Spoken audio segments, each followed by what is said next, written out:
വളരെ നന്നായിരിക്കുന്നു. ഞാനൊരു 8 തവണ കണ്ടിട്ടുണ്ട്, പക്ഷെ ഇത് മനഃപൂർവ്വം കാണാനായിട്ട് വന്നതാണ്. ഇറങ്ങിയ സമയത്ത് കണ്ടിട്ടുണ്ടായിരുന്നു സിനിമ. പിന്നെ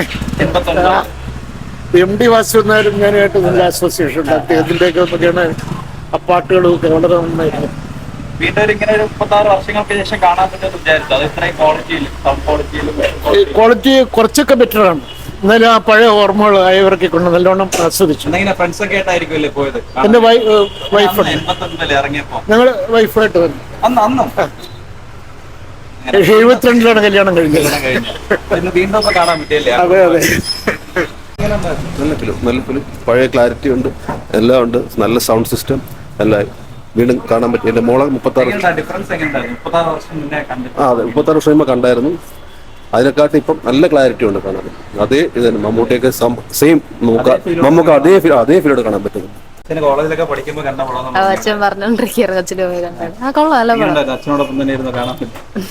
അച്ഛൻ ഏതാണ് കൊച്ചിലെ കണ്ടോണ്ട് വീണ്ടും കൊണ്ടുവരാൻ പറഞ്ഞു. നല്ല പടമായിരുന്നു. ആദ്യമായിട്ടാണ് കാണുന്നത്. പുതിയ പടം കാണുന്ന അതേ ഫീൽ തന്നെയായിരുന്നു. അതുപോലെ ആയിരുന്നു. പഴയ ഫിലിമാണോ വിചാരിക്കും ഇങ്ങനെ ലാഗ് ഒക്കെ ആയിരിക്കും, അങ്ങനെയൊന്നും ഇല്ലായിരുന്നു. കൊള്ളായിരുന്നു. തിയേറ്ററിൽ കണ്ടപ്പോ സൂപ്പർ ആയിട്ട് നല്ലൊരു ഫ്രഷ് എക്സ്പീരിയൻസ് ആണ്. പണ്ട് കണ്ടതായിരുന്നു, പക്ഷെ അത് ഒരു 5 ഇരട്ടി നല്ലതായിട്ട് തോന്നി.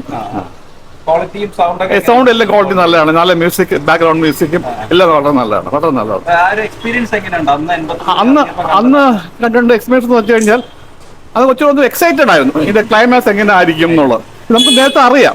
എന്നാലൊരു പുതിയൊരു സിനിമ കാണുമ്പോൾ തന്നെയാണ് തോന്നിയത്. ഫീൽ ചെയ്തത്. പോയി കണ്ട അല്ല, ഞാൻ ബാച്ചിലർ താമസിക്കുകയാണ്. ഡിഫറൻസ് വന്നു കഴിഞ്ഞാൽ അന്ന് ഇത്ര ക്ലാരിറ്റി ഇല്ലായിരുന്നു, സൗണ്ട് ഇത്ര നല്ല ക്വാളിറ്റി ഇല്ലായിരുന്നു, പിന്നെ 4K എക്സ്പീരിയൻസും ഇല്ലായിരുന്നു.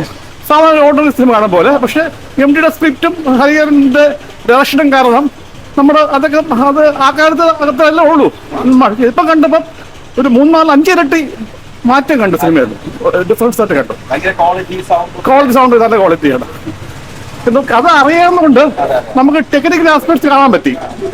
അന്ന് കഥ കോൺസെൻട്രേറ്റ് ഇരിക്കുകയായിരുന്നു. നമുക്ക് കഥ ഓൾറെഡി അറിയാം. ഓൾറെഡി മ്യൂസിക്കും അതിൻ്റെ ഫോട്ടോഗ്രാഫിയും അതിൻ്റെ സൗണ്ട് എഫക്റ്റും എല്ലാം നമുക്ക് എക്സ്പീരിയൻസ് ചെയ്യാൻ പറ്റുന്നുള്ളൂ. ഇപ്പം കഥ അറിയാവുന്ന കൂടുതൽ ശ്രദ്ധിക്കാൻ പറ്റും. പണ്ട് മറ്റേ ആദ്യം കണ്ടപ്പോൾ കഥയിൽ കോൺസെൻട്രേറ്റ് ഇരിക്കുകയായിരുന്നു. ഇതിലിപ്പോ എന്ത് പറയാനാ, ബ്രഹ്മാണ്ടല്ലേ.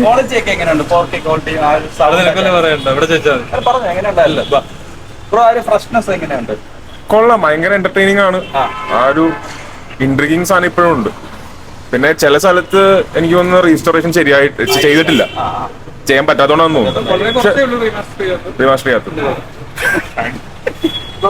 ഇല്ല, ഇതേവരെ റീമാസ്റ്റർ ചെയ്ത് ഇറക്കിയിട്ടുള്ളതിൽ ബെസ്റ്റ് ആണ്. നമ്മൾ ഇതിനു മുന്നേ ദേവദൂത് എല്ലാം കണ്ടിട്ടുണ്ടായിരുന്നു. ദേവദൂതനായിരുന്നു ഇതുവരെ ഉള്ളതിൽ ഏറ്റവും ബെസ്റ്റ് ആയിട്ടുണ്ടായിരുന്നു. അതിലും മൺചിത്രത്താഴ് പിന്നെ, പക്ഷെ അതിലും നേരെ പിന്നെ ഫുൾ എല്ലാരും ഡയറക്ഷൻ ആണെങ്കിലും സിനിമാറ്റോഗ്രാഫി ആണെങ്കിലും എല്ലാ സാധനവും ഏറ്റവും ബെസ്റ്റ് ആയിട്ട് നിൽക്കുന്ന സാധനം. ഓ, നിസ്സംശയം അത് വൻ പടമാണ്. എന്തൊന്നും പറയാനില്ല. All together music, script, dialogues തിയേറ്ററിൽ കാണുമ്പോൾ വേറെ കുറെ ഡീറ്റെയിൽസ് നമ്മൾ ശ്രദ്ധിക്കും. അതിന്റെ ഒരു ഫീൽ വേറെ ലെവലാണ്.